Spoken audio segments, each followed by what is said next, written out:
Atyavilág! Atyavilág!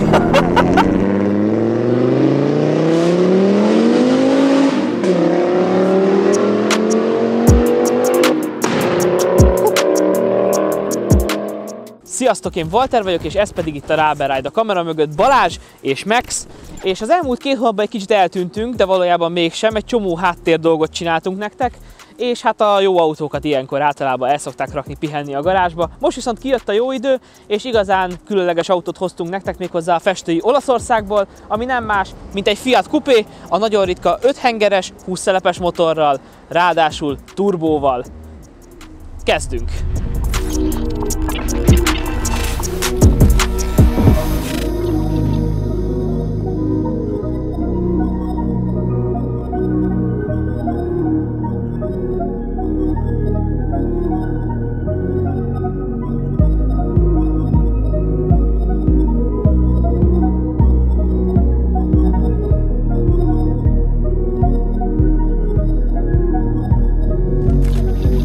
...1993-at írunk, Olaszországban vagyunk, Torinóban. A Fiat igazából ekkoriban vásárolta fel az Alfa Romeo-t, illetve egy jó pár évvel korábban, és szükséges volt nekik készíteni egy sportos modellt. Ez lett végül a Fiat Coupé, ami 1993-ban látott napvilágot, és 2000-ig gyártották, tehát összvisz 7 évig, ami nem olyan sok egy autótípus történelmében. Ekkoriban a Fiatnak a belső tervezői gárdája igazából a Pininfarina csoport volt, és ők csinálták volna a dizájnt. Ezt az autót azonban Chris Bangle, a híres Chris Bangle, akinek ugye a Bangle 3-as, 5-ös, 7-es köszönhetjük, ami azóta is ikonikus forma, és valójában nagyon gyönyörű autók még máig.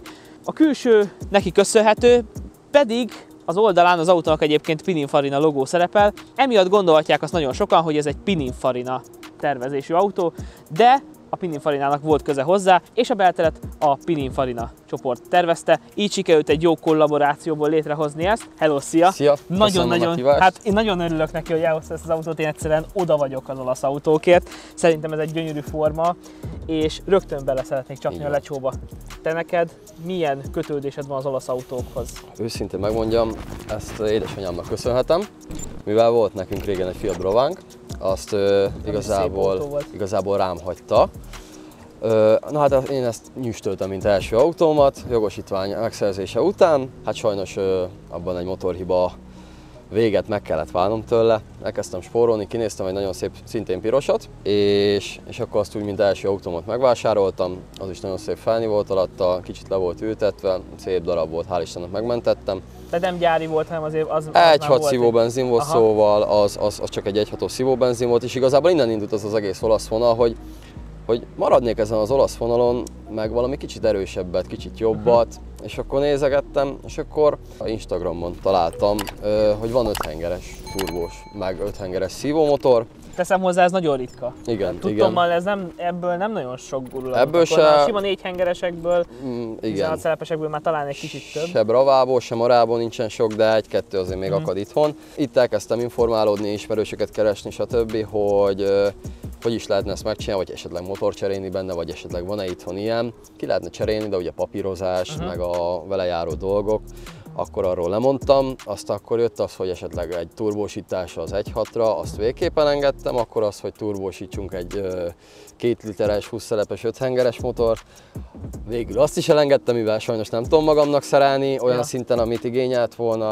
Így ahogy keresgettem az 5 hengereseket, földobta a kupét. Aha. Őszintén megmondom, így mint Fiat Coupé tula, hogy így ránéztem, mondom, ez hogy néz ki?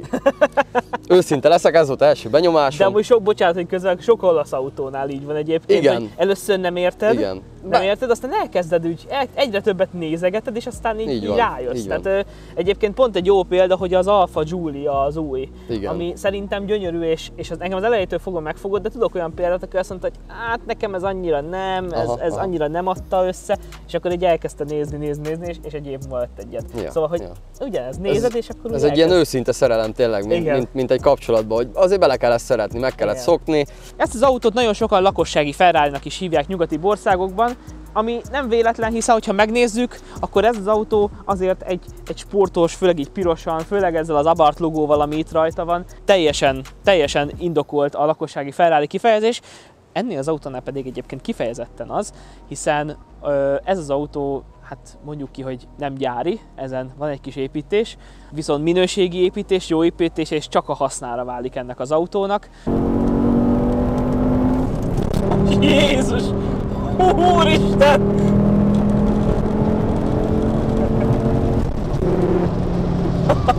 Ó, és nagy durva a fék, nagyon harap a fék. Honnan tudjuk, hogy egy autó olasz? Onnan, hogy szép, hiszen az olasz formaterv általában mindig szép. Az olasz mindig tudja, hogy mit, miért csinál. Ezen az autón is határozottan kijön. Ha megnézzük oldalról, ez egy gyönyörű kupéforma. Hosszú nyújtott torr, szép laposan futó tető, rövid far. És ennek az autónak ez egy iszonyatosan jó aerodinamikát ad, mellette itt nyilván vannak olyan toldások, amik már utólagos építések, de ezek mind hozzáadnak. Ez a kicsit bumszli lámpa, ahogy egy picikét kiemelkedik, alatta vannak a fényszórók, de ennek is van egy kis légterelő hatása, jól irányítja a levegőt végig az autón aerodinamikailag, itt, hogy behúzza azt a vonalat, egy kicsit keskenyít rajta, ettől egy kicsit nőiessé válik. Ez az autó egy nő. Hogy az elektronika részével volt egyedül nekem eddig problémám, mégpedig egy olyan, hogy volt egy ellenállás a benzinpumpánál, az ki lett cserélve, meg kapott egy új benzinpumpát, valamint akkor szerelőm talált, hogy relék el voltak égve. Azokat pár darabot, nem tudom pontosan ezt kicserélt. így vetted? Tehát amikor megvetted, akkor ezek a problémák már fennálltak? Nem, ez igazából utána egy fél évre, kicsit több mint fél évre jelentkeztek, mentünk igazából kint, ott ahol lakom, kint a centerben megálltam, leállítottam, azt nem indult el, őszintén megmondom. Volt egy olyan hibám, hogy a kipufogó tartóm elengedett, azt vissza kellett hegeszteni, ez volt a második. Ja, a kuplung szerkezet. Egyszer már szétesett a kuplung szerkezetem. Aha. Ezeken kívül még a motortartóbakot kellett egyszer megerősítenünk, és igazából itt ki is múltak az eddigi hibáim. Tehát ezek az ilyen hibajavító lista az itt kimerült, és igen, minden más, amit gyakorlatilag olajcsere, szőlő. Amit csináltál rajta, az már igazából hobbi. Így, ahogy van az autó jelenlegi állapotában, én így vettem át. Ez az autó tényleg nagyon gyönyörű, főleg ez a vonal tetszik nekem nagyon, ahogy itt bele dolgozták, és itt ahol kiér, és végigfut a levegő, és hátul is, ahogy itt szépen kiszélesedik, ahogy elkezdődik ez a kis szélesedés a kocsi hátulján. Teszem hozzá, van rajta szélesítő pogácsa, ami egyébként ennek az autónak marha jót tesz. És ugye amitől még olasz egy autó, ez.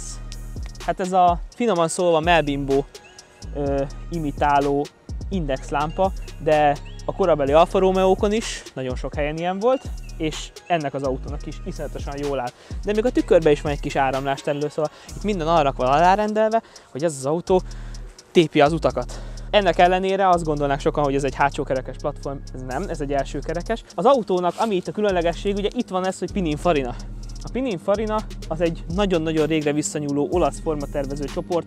Számos olyan autót köszönhetünk neki, akik tulajdonképpen a sportosságot alapozták meg egy csomó autógyártónál. Például ennek az autónak tudni kell, hogy a külső formatervét végül a Peugeot 406 Coupéban integrálták, és hát azért az is szép autó lett, na.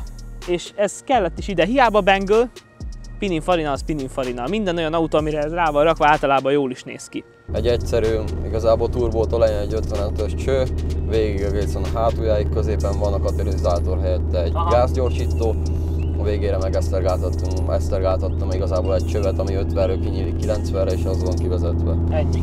Érdekes. Nem kellett benne még semmilyen kopó alkatrész cserélnem, nem is mozdult meg. Ami a magyar utakon teszem hozzá azért. És ezzel túrázok többet egyébként, mint a futkározós autóimmal, úgyhogy például ilyen rosszabb utakon, mint itt a környéken is van. Igen. Szóval nagyon sok helyen voltam már ezzel, és nagyon rossz utakon is, és lekopogom, nem kellett még semmi lengőkar, semmi összekötő, semmi szilentet, semmit. Kész szerencse amúgy. A színhez gratulálok, ez szerintem a legjobb választás, valahogy így adja ki nekem a formáját, meg a lakossági Ferrari titulust is. Igen. Pont itt beszéltem itt az áramlásokról, hogy milyen szépen megy. Tehát egyszerűen nagyon adja magát, hogy húzza szépen a levegőt, és nincs nagy homlokfelület, amiben beleütközne. Szerintem ez egy nagyon fontos, főleg egy sportosra hangolt autónál. Igen. Ugye mondtad, hogy itt azért a karosszéria toldások, bár ezek nem tudom, hogy gyári karbonok, érezhető volt egyébként rajta így anyagba. Igen. Az egyik kedvenc elemem ezen az autón az abszolút ez a fém üzemanyag betöltő, ami egyszerűen így nem kamú, nem krómozott, nem fog lepattogzani, ez egy gyönyörűen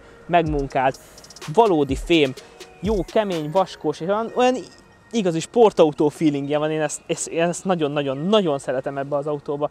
És hogy miért mondom, hogy ez végül is egy lakossági Ferrari, hát ez a szegmens. Tulajdonképpen az akkori Spidereknek és Berlinettáknak is hasonlóan körosztatú lámpája volt.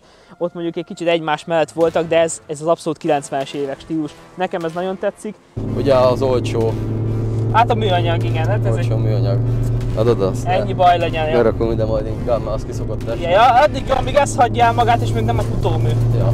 Ugye kint a kisebb motoros szívóbenzinek, azok nagyon elterjedtek nyilván a szülőhazájában, meg Brazíliában tudok nagyon sokról, ami van. Viszont ebből a típusból, hogy miért került ki ilyen kevés, igazából nem tudom. Olvastam, hogy a fejlesztés ez nagyon elszállt. Ha jól tudom, ilyen beltérben nagyon azért, hogy egy-két helyen azért van ilyen kicsit olcsóbb hatású műanyag, mert annyira ráfejlesztettek az autó külsejére meg a motorjára, hogy a beltérre nem akartak. Nem van pénz. Ha jól tudom, egyébként 8 vagy 11 millió forint között volt valahol az újkori szalonára. Az sok. Annó. Akkor én ezt most kamera előtt szint vallok nektek, hogy én teljesen megőrülök az olasz autókért. Tehát legyen szó Alfa Romeo-ról, egy jó sportos Fiatról, Lanciáról, bármi, ami olasz. Dobják ide nekem, nem érdekel, hogyha sok a szervizelése, ide vele, mert imádom.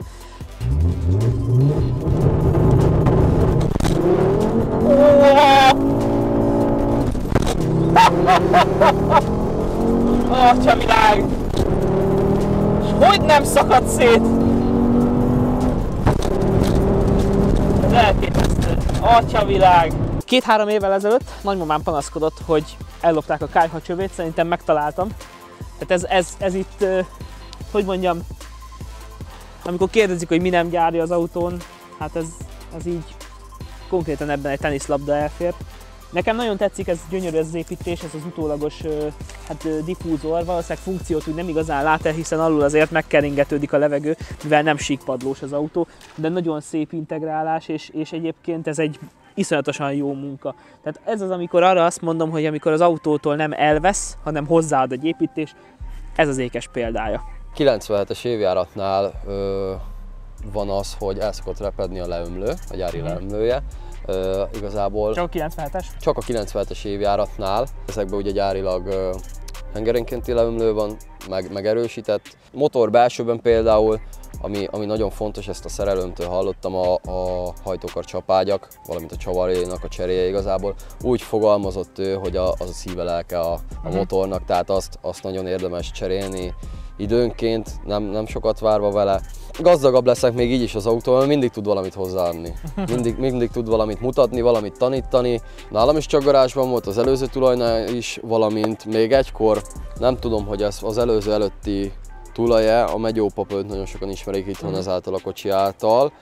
Ő nála is, ha jól tudom, mindig nagyon jó kezekben volt. Pont ez az autó a reprezentációja annak, hogy mennyire fontos, hogy jó helyről vásároljunk autót. Főleg azért, mert ezek az autók egyszer kirakatba kerülnek. Tehát egyszer ezek olyanok lesznek, amikkel már csak elmész 1000-2000 kilométert egy évbe, és iszonyatosan fölmegy az értékük. Már ennek is. Amikor az ember úgy dönt, hogy egy ilyet szeretne vásárolni, már azelőtt meg tudja mondani, hogy milyen autó ez, milyen motor van benne, hogy ránéz az ajtóra, és a motor felnyitása helyett, a motortér felnyitása helyett már látja ezt.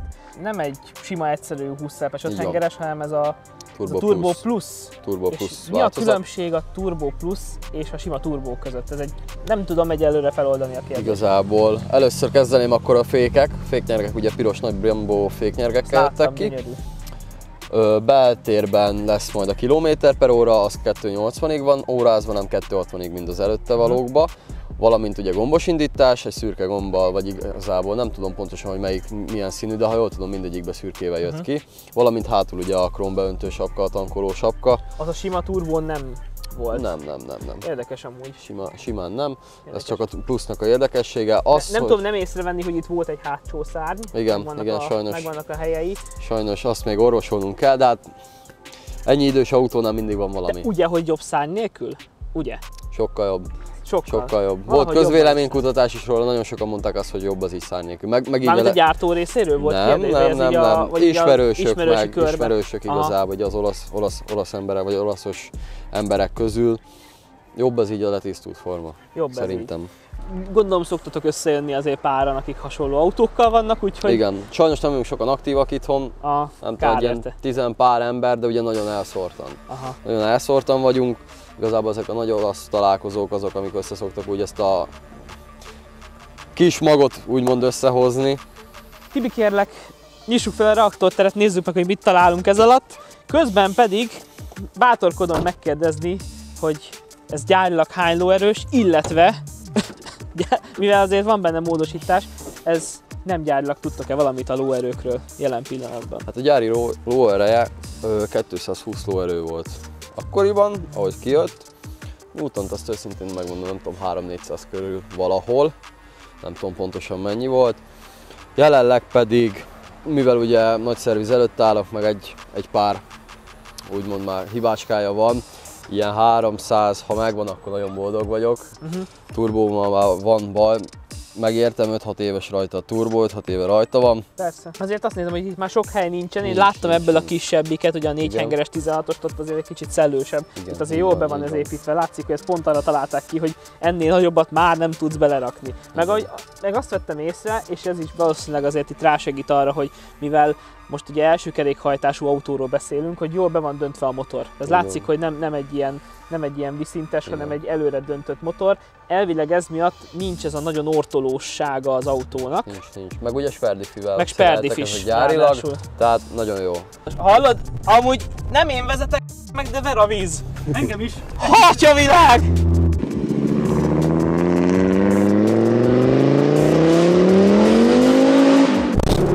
Azt a k***a élet!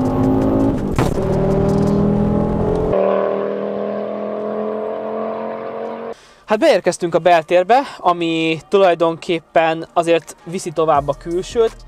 Itt is, ugye, mint mondtam, ugye Pininfarina tervezésű a beltér, és valahol azért egy picit meglátszik az, hogy a külső fejlesztés során elfogyott a pénz, és a műanyagok azért itt, azért te is mondtad, hogy olcsóbbak, egy kicsit viseltesebbek, szóval egyébként szépen lehet tartani, de nagyon nehéz. Meg nyilván lehet cserélni mindent, de az embernek azért úgy nincs kedve. Itt fönn található egy óracsoport, ami nem gyári, viszont nagyon beleillik az egész imázsba. Ezt láttam már másoknál is egyébként, ezt a kivitelezést, ez szerintem ez egyébként teljesen jó. Ami nagyon furcsa észrevetés, kíváncsi vagyok, hogy téged mennyire zavar, hogy nagyon hosszú a váltó. Tehát azt néztem, hogy azért itt azért 6 millió kilométert megtesz a fokozatok között. Igen. Viszont jó van, egész jól megvezetve, ami nekem olasz autótól egy kicsit szokatlan. Tehát azért azt látom, hogy... És 6 gangos.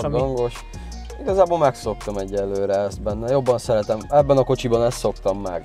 Igazából hozzászoktam, problémám nincs vele. Egy-két helyen itt a gombokat nem nyom be, mert mondtad, hogy beesik, igen, ezeket nem piszkálom, de hát ez sajnos ilyen igazából.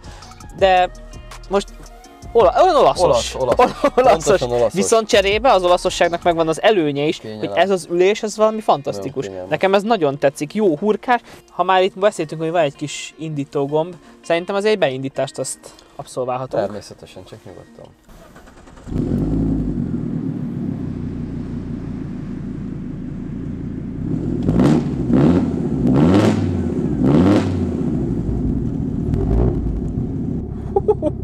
Kicsit megmozgatja amúgy. Igen, igazából az a zene füleinknek, akik ebben a sportban vannak, úgy mondva. Figyelem! Ez nagyon szépet szól.